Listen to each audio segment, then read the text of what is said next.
여러분 혹시 침례교 선교사였던 라리 문에 대해서 아십니까? 라리 문이라고 혹시 이름을 들어보셨는지 모르겠는데 1873년도부터 1912년까지 한 40년 정도를 그 중국 선교에 선교에 몸담고 계셨고요.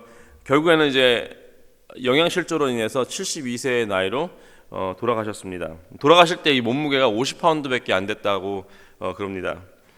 돌아가신 날이 12월 24일 크리스마스 이브에 돌아가셔가지고 그 후에 이제 라림은 크리스마스 아프링이라고 이제 특별 헌금을 이제 크리스마스 때 걷는 그런 걷기 시작했습니다. 그리고 그때 모여진 그 특별 헌금은 현장에 나가 계신 선교사님들을 돕는데 사용되기도 합니다. 그분이 이제 사역했던 상황이 정말 안 좋았는데요. 정말 자꾸 키도 작았는데 자꾸 연약한 체구로 막 전쟁도 막 여러 번 겪으셨고 정말 여러 가지 많은 기근과 전염병도 겪으시면서 수많은 죽을 고비를 넘기셨습니다. 많은 분들이 이제 이제 체구도 작으시고 또 이제 중국이라는 어려운 나라에서 사역을 하시니까 걱정도 하시고 그래가지고 많은 이제 우려를 했죠. 근데 그러면서 그분이 하신 유명한 말씀입니다. 이렇게 얘기하셨어요. I have a firm conviction that I am immortal until my work is done. 그러니까 한국말로는 나는 나의 사역이 끝나기 전까지 죽지 않을 것을 확신한다. 예. 아무리 상황이 어려워도 아무리 힘든 죽을 고비를 맞아도 만약에 할 일이 남아있다면 주님께서 그 생명을 보존해 주실 것이라. 그리고 만약에 허락하신 일이 다 마쳤고 주님의 때가 되었다면 그 때가 돼서야 주님께로 돌아가실 것이라는 굳은 믿음이 있었습니다. 여러분 그렇죠. 우리는 어쩌면 너무 잘 살아보려고 애를 쓰는 것 같습니다. 그렇죠. 좀 더 윤택하게, 좀 더 편안하게, 좀 더 길게 오래 살아보려고 정말 수많은 노력을 이 세상에서는 합니다. 그리고 누군가 내가 추구하는 그런 삶에 윤택하고 편안하고 오래 사는 삶을 방해하거나 걸림돌이 되면 정말 싫어하고 또 두려워하기도 합니다. 하지만 우리가 우리 삶을 주님께 온전히 바쳤고 주님께서 허락하신 이 땅 가운데 삶에서 매일매일 삶 속에서 최선을 다하고 주님의 나라를 위해 살아간다면 우리는 두려울 것이 없습니다. 오늘 살다가 내일 만약에 주님께서 부르셔도 내 할 일 다 해서 주님께서 부르신 것이구나 라고 감사하며 갈 수 있습니다. 그리고 내가 아직 할 일이 남아있다면 내 삶이 지금 아무리 어렵고 때로는 목숨이 위태로울 정도로 힘든 일이 오더라도 주님께서 그 삶을 보존시켜 주실 것을 믿습니다. 오늘 말씀에는요 바로 주님의 보호하심을 받은 주님의 백성들의 모습을 볼 수 있습니다. 이 본문은 이제 많은 신학자들이 여러 가지 각도로 다른 해석을 하고 있습니다. 그 성전이 무슨 뜻인지 아니면 그 안에서 경배하는 자들은 누구를 뜻하는 것인지 42달 1260일은 무엇을 정확하게 그 기간이 어떤 기간인지 또 두 증인은 누구인지 오늘 이 짧은 새벽 시간에 이분들에 대해서 이것들에 대해서 다 일일이 구약과 연결해 설명해 드리는 것보다는 그 해석이 문자적인 해석이건 아니면 비유적인 해석이건 간에 공통적으로 우리가 알 수 있는 사실을 여러분과 나누기 원합니다. 우선은 주님께서 세상의 공격에서 우리를 보호해 주십니다.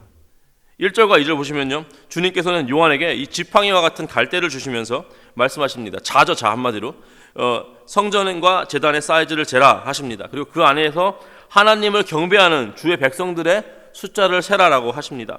그러면서 성전 바깥마당은 측량하지 말라라 라고 하십니다. 그것은 이방인에게 주었고 그들이 거룩한 그 성을 바깥에를 42달 동안 짓밟을 것이라 라고 하십니다. 주님께서는요 성전 사이즈와 그 성전에 있는 주님 백성들의 숫자를 정확하게 아십니다. 주님은 구원을 받은 성도들을 한 명도 잃어버리지 않으실 것입니다. 아무리 하나님을 거부하고 복음을 믿지 않는 세상이 공격하고 우리의 믿음을 꺾으려고 하고 교회를 넘어뜨리려고 몰려와도 그들의 노력은 그저 성전 바깥마당에만 있는 것이고 성전 안에 있는 주님의 백성들은 절대로 해를 입지 않을 것입니다. 1세기 때부터 얼마나 교회가 수많은 박해와 핍박을 받아왔습니까? 그때도 그렇고 지금도 그렇겠지만 주님은 구원받은 성도님들을 끝까지 지켜주실 것입니다. 세상이 말세다라고 하시는 분들이 많이 있어요. 최근 한 100년간만 보더라도 처참한 전쟁이 많았고 또 여러 가지 이제 도덕적인 타락과 결핍이 일어나고 있습니다.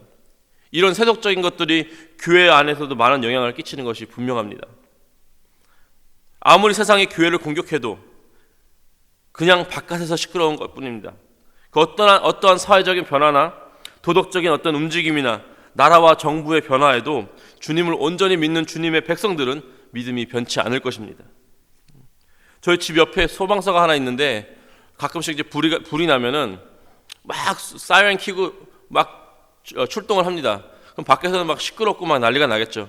근데 집 안은 멀쩡합니다. 그렇죠? 그냥 business as usual. 주님께서 세상의 핍박과 공격에도 교회를 보호해 주십니다. 아무리 밖에서 난리를 쳐도 주님의 보호 안에 있는 주님의 백성들은 끝까지 믿음을 지킬 것이고 또 주님께서는 믿는 자들 한 명도 잃어버리지 않으실 것입니다. 로마서 8장 35절에 바울이 이렇게 고백을 합니다. 누가 우리를 그리스도의 사랑에서 끊으리요? 환난이나 공고나 박해나 기근이나 적신이나 위험이나 칼이랴. Who shall separate us from the love of Christ? Shall tribulation or distress or persecution or famine or nakedness or danger or sword? 사랑하는 성도 여러분, 당연한 이야기입니다. 하지만 오늘 이 순간이 어제보다 말세에 더 가까운 시간이죠. 오늘 이 순간이 어제보다 주님 오실 날에 더 가까운 시간이죠. 세상은 더욱더 악해져가고 있고 복음 전하는 것도 훨씬 더 어려워졌습니다. 하지만 주 예수 그리스도를 주님으로 믿는 모든 성도는 그 환난 가운데서 믿음을 끝까지 지킬 수 있도록 주님께서 보호해 주실 것입니다. 아멘. 두 번째는 사단의 공격에서 보호해 주십니다. 3절부터 이제 두 증인에 대해서 나옵니다. 이 두 증인이 누구냐에 대한 해석은 역시 여러 가지로 갈리게 됩니다.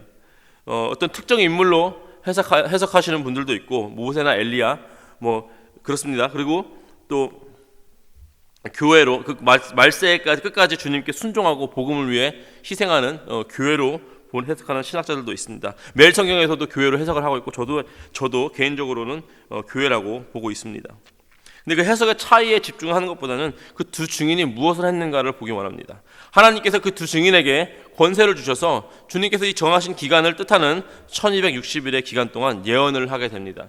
그리고 그들은 굵은 베옷을 입고 있었다라고 설명을 합니다.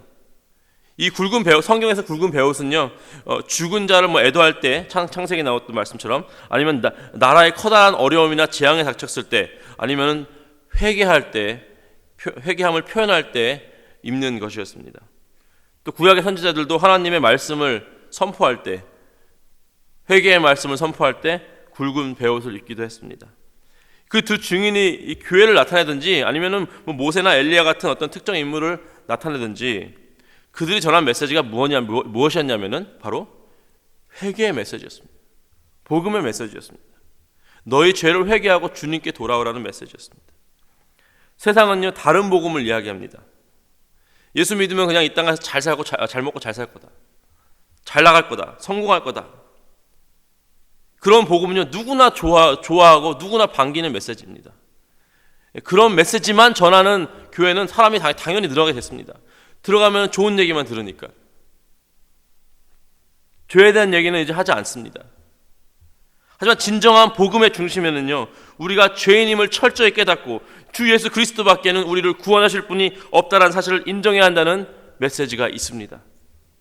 10절 보시면요 그 두 선지자가 이 땅 사는 자들을 괴롭게 한 고로라고 나와 있어요. 복음은요 우리의 마음을 찌르고 아프고 괴롭게 합니다. 근데 하지만 그것을 받아들이고 인정하면은 구원이고 거부하면 심판입니다. 4절에 이 두 선지자에 대해서 좀 더 자세하게 설명을 해주고 있습니다. 이 땅에 주 앞에 서 있는 두 감람나무와 두 촛대라고 말씀하고 있습니다. 이 말씀은 스가랴 4장에서도 나온 말씀입니다. 그 스가랴 4장에서도 이 두 사람이 나오고 감람나무와 촛대에 관한 환상이 나옵니다. 그리고 그 두 그루의 감람나무는 기름 부은 자 둘이니 온 세상에 주 앞에 있는 서 있는 자리라고 이 요한계시록 말씀과 똑같이 나옵니다. 그리고 스가랴 4장 6절에 이렇게 나와 있습니다. 만군의 여호와께서 말씀하시되 이는 힘으로 되지 아니하며 능력으로 되지 아니하고 오직 나의 영으로 되느니라. 하나님의 기름 부음 받은 교회는 성령님의 능력으로 이 땅 가운데 주님을 복음을 전파해야 합니다. 이 두 선지자는요, 주님의 권세를 받아 복음을 전파하는 가운데 여러 가지 기적과 이사를 보여주고 또 그를 해하려는 원수로부터 보호를 받게 됩니다.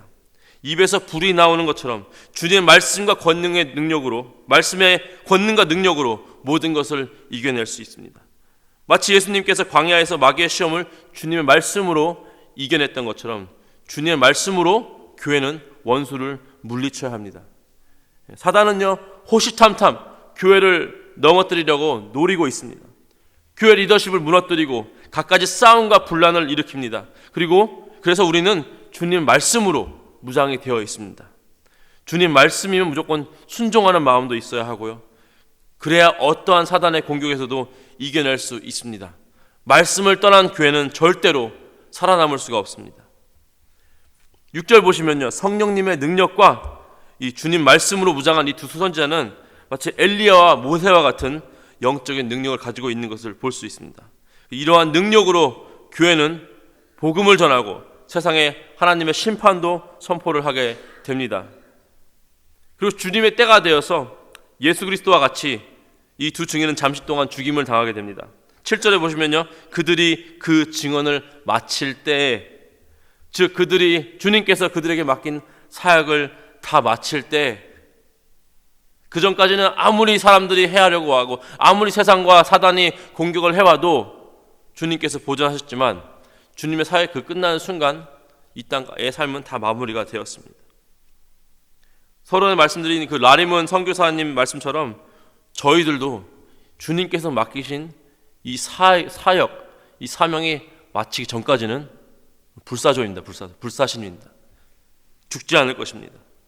여러분 오늘 아침 잠에서 깨어나셨습니까? 아직 조시는 분도 좀 있을 수 있는데, 그렇다면 오늘도 주님께서 주님 일을 하도록 우리에게 주신 새로운 날입니다. 그렇다면 주님의 일을 신실하게 하시기를 주님의 이름으로 축원합니다. 7절에 또 계시록에 이제 자주 앞으로 등장할 이 무적행으로부터 올라오는 짐승이 처음으로 등장합니다. 사단 또는 적그리스도며 교회와 복음을 반대하는 세상의 세력이기도 합니다. 아주 잠시 동안 예수님께서 십자가에 죽으시고 부활하신 것처럼 이 두 선지자들은 짐승에게 죽임을 당합니다.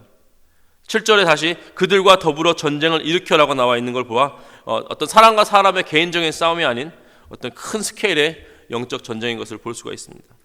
마치 교회가 지는 것 같이 보입니다. 하지만 결국에는 하나님께서 다시 에스겔의 마른 뼈처럼 다시 생기를 불어넣어 주시고 부활하게 됩니다. 오늘 말씀은 이제 일일이 다 해석하기에는 시간도 많이 부족하고 또 너무나 어렵습니다. 하지만 오늘 말씀을 통해서 우리가 배우고 적용할 것이 분명히 있습니다. 주님은 우리 주 예수 그리스도를 구주로 믿는 주님의 백성을 한 사람도 빠짐없이 구원해 주실 것입니다. 그리고 교회가 이 땅에 남아있는 한, 우리 개개인의 삶이 이 땅에 아직 있는 한 우리는 계속해서 주님의 일을 해야 할 것이고 주님께서 우리를 계속해서 보호해 주실 것입니다. 교회가 박해를 받고 세상 가운데 지는 것처럼 보일지라도 결국에는 교회는 승리할 것입니다. 그리고 교회는 성령님의 인도하심에 따라 주님 말씀에 순종하고 주님 말씀으로 무장되어서 교회를 넘어뜨리는 사단과 싸워 이겨야 할 것입니다. I have a firm conviction that I am immortal until my work is done. 나는 나의 사역이 끝나기 전까지 죽지 않을 것을 확신한다라고 했던 라틴문의 선교사님 그 말씀을 또 기억하시기 바랍니다. 우리 모두 주 말씀에 굳건히 서 있는 저와 여러분 되시기를 주님의 이름으로 축원합니다. 같이 기도하시겠습니다. 하나님 감사합니다. 이 땅 가운데 주님의 교회로 살아가는 것이 때로는 어렵고 불편하고 또 여러 가지 사단의 공격을 받을 때가 많이 있습니다. 하지만 주님의 자녀들을 한 명도 놓치지 않으시는 주님의 능력을, 그 말씀을, 약속을 끝까지 의지하게 하여 주시옵소서. 주님께 사랑하시는 이 퀸즈 한인교회가 주님께서 맡기신 사역을 다 감당하는 그날까지 사단의 어떠한 공격에도 능히 이겨낼 수 있도록 주님 말씀으로 우리를 무장시켜 주시옵소서. 감사하며 이 모든 말씀 우리 주 예수 그리스도의 이름으로 기도했습니다. 아멘.